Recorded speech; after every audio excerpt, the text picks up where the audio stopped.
අමන සුළඟයගේ සුවඳ මට ලවුතුරු සුවය බෙදයි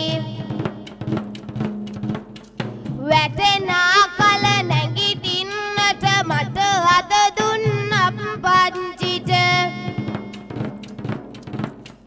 සියක් ආයු සප පතනෙමි ජාතක කල අප්පංචිට රන් කිරි ටික කුසගින්නට කුසගිනි පුරවන්න දුන්න ආදර මගේ අම්මා මතුදා පුතු වෙන්න සෙනෙහස ඇත මහ මෙරක තාත්තාද රන්දා ජාතක කල අප්පංචිට සිරස නමා වෙන්දා